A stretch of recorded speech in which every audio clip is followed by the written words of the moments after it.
ओम नमस्ते धर्मप्रेमी सज्जन, आपण बघत आहोत आर्य समाजाचे संस्थापक स्वामी दयानंद सरस्वती यांनी लिहिलेला हा अनमोल ग्रंथ सत्यार्थ प्रकाश, तो सत्य ज्ञानाचा प्रकाश करणारा, अज्ञानालाही ज्ञान प्राप्त करून देणारा, स्वतःच्या धर्माविषयी आणि इतर मतपंथ संप्रदाय जे सध्या विश्वामध्ये अस्तित्वात आहेत त्यांच्या सर्वांच्या पुस्तकामध्ये जे जे दिलेलं आहे ते जसे तर तसं इथं लिहून त्याच्यावरती वेदानुकूल विश्लेषण करून त्यांनी हे आपल्या स्वतःची बुद्धी धर्मानुकूल ठेवायची असेल आणि आपल्या मुलांना जर इथं मतपंथ संप्रदायांमध्ये जाण्यापासून वाचवायचं असेल श्रोतेगण हो, तर आपल्याला हा ग्रंथ घरात आणावा लागेल. असा ग्रंथ आपल्या कुणीही बाबा महाराज बुवा यांनी असा ग्रंथ लिहिलेला नाही, कारण त्यांच्याकडे वेदांचं ज्ञानच नाही आहे. ठीक आहे श्रोतेगण हो, तर जे वेदांचे प्रचारक होते स्वामी दयानंद सरस्वती यांचा हा सत्यार्थ प्रकाश नावाचा ग्रंथ जवळच्या आर्य समाजापासून आपण अवश्य प्राप्त करावा. जर आपल्याला आपल्या धर्माची काळजी असेल तर, नाही तरी एखादा पुस्तक म्हणून का होईना पण आपण तो घ्यावा असं आमचं एक मत आहे. तर आपण बघूया आज ईश्वराचे नाव नित्य का आहे. तर यो नित्य ध्रुवो चलो विनाशी स नित्य, जो निश्चल अविनाशी आहे, जो निश्चल आहे, जो अविनाशी आहे, म्हणून त्या ईश्वराला नित्य असे म्हणतात. म्हणजे त्याचं जे अस्तित्व आहे ते आज आहे ना उद्या नाही, मला कुणी बघत नाही वगैरे असं अजिबात नाही. ध्रुव आहे ना, ध्रुव आहे परमेश्वर, त्यानंतर अविनाशी आहे, तो अचल आहे. या कारणामुळे परमेश्वराला काय म्हणावे, नित्य असे म्हणावे, त्याचे नाव नित्य आहे. तर पुढचं बघूया आपण. शुद्ध शुद्धो या धातूपासून शुद्ध हा शब्द सिद्ध होतो.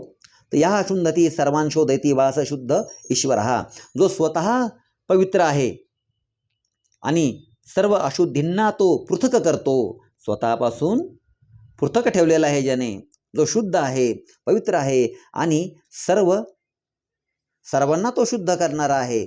या कारणामुळे त्या ईश्वराचे नाव शुद्ध असे आहे. म्हणजे ईश्वर स्वतः काय करतात, स्वतः पवित्रता आहेतच ते, बरोबर की नाही. त्यांना कुठलाही असा विकार शिवत नाही आणि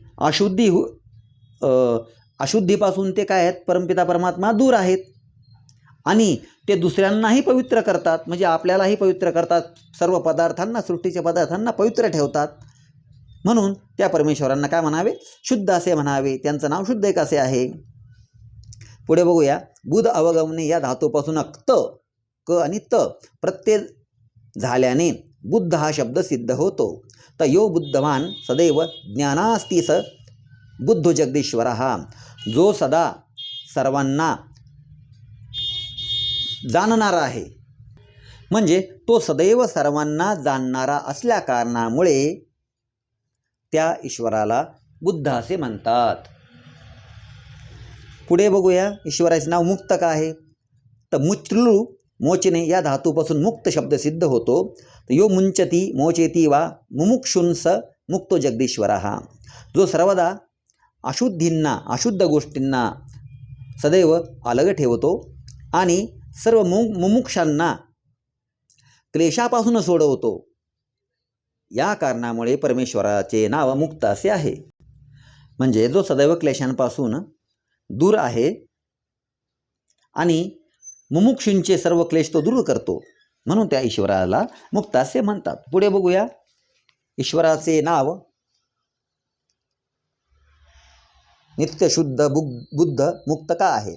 तर अतएव नित्य शुद्ध बुद्ध मुक्त स्वभाव जगदीश्वर, हा या कारणामुळे परमेश्वराचा जो स्वभाव आहे तो नित्य आहे, तो कधी डगमगत नाही, तो शुद्ध आहे, तो कधी अशुद्ध होत नाही, तो बुद्ध आहे, तो अज्ञानी नाही आणि तो मुक्त आहे, तो कोणाच्या बंधनात राहणारा नाही. ठीक आहे श्रोतेगण हो. म्हणून या सर्व शब्दांचा संगम केला असता नित्य शुद्ध बुद्ध या संगम केला असता ते ईश्वराचे नाव काय होते, नित्य शुद्ध बुद्ध आणि मुक्त. या संगम केल्यानंतर या 1 2 3 शब्दांचा संगम केल्यानंतर आपल्याला काय ईश्वराचं नाव समजते? नित्य शुद्ध बुद्ध आणि मुक्त. ठीक आहे श्रोतेगण. तर निर आणि अंगपूर्वक डुकरून करणे या धातूपासून निराकार हा शब्द सिद्ध होतो. तर निर्गत आकारात निराकार हा, ज्याचा कुठलाही आकार नाही आहे आणि तो कधी शरीर धारण करतो, अर्थात तो कधीही अवतार घेत नाही. श्रोतेगण हो, ही गोष्ट आपल्या डोक्यात फिट करा. का? कारण वेदांमध्ये ईश्वर अजन्मा सांगितलेला आहे, अजर सांगितलेला आहे, अज सांगितलेला आहे. तर याचा गोष्टीचा आपण अवश्य विचार करा. ईश्वर कधी अवतार घेत नाही. अवतारवाद हा सर्व स्वार्थी मनुष्यांनी आपल्या समाजामागे लावलेली कीड आहे ती. ठीक आहे श्रोतेगण हो. नाही तर आपल्याकडे वेद असेल तर आपण वेद मागून घ्यावे आणि वेदांमध्ये बघावा काय ईश्वराचं स्वरूप कसं सांगितलेलं आहे. ठीक आहे श्रोतेगण हो. तर आपण ईश्वर कधी अवतार घेत नाही. ठीक आहे. म्हणून त्या ईश्वराचे नाव निराकार असे आहे. कशामुळं? ज्याचा कुठलाही प्रकारचा आकार नाही आणि तो कधी शरीर धारण करत नाही, म्हणजे तो जन्म घेत नाही. आणि याच कारणामुळे त्या परमेश्वराचे नाव निराकार असे आहे. पुढे बघूया. अंजू व्यक्तिम लक्षण कांतिगतीषु या धातूपासून अंजन शब्द आणि निर हा उपसर्ग केल्याने, निर उपसर्गाच्या योगाने निरंजन हा शब्द सिद्ध होतो. अंजनम व्यक्तिर्मलक्षणम कुकाम इंद्रिय हे प्राप्तिश्चेत्यस्माद्यो निर्गतः पृथक्भूतः स निरंजनः. जो व्यक्ती अर्थात आकृती, म्लेच्छाचार, दुष्टकामना आणि चक्षु आदी इंद्रियांच्या विषयांच्या मार्गापासून पृथक आहे, या कारणामुळे त्या ईश्वराचे नाव निरंजन असे आहे. बरोबर. म्हणजे परमेश्वर हा आवृत्ती, व्यक्तता, म्लेच्छाचार म्हणजे अधर्म, नीचपणा, दुष्टकामना आणि इंद्रियांचे विषय, म्हणजे जसं आपल्याला इंद्रिय भोगाची आशा असते. बरोबर का नाही? आपण इंद्रिय भोग नेहमी घेतो. अन्न, पाणी, अजून इतर भोग आहेत, संपत्ती वगैरे. तर असा तो इंद्रियांच्या विषयांपासून तो वेगळा आहे, पृथक आहे. त्याला त्याची आवश्यकता नाही आहे, कारण त्यानं जे आपल्याला दिलं आहे त्याला जे त्याचंच आहे त्याला त्याची आवश्यकता काय? त्यानं आपल्यासाठी दिलं आहे, त्या मनुष्यांसाठी दिलं आहे, जीवांसाठी दिलेलं आहे.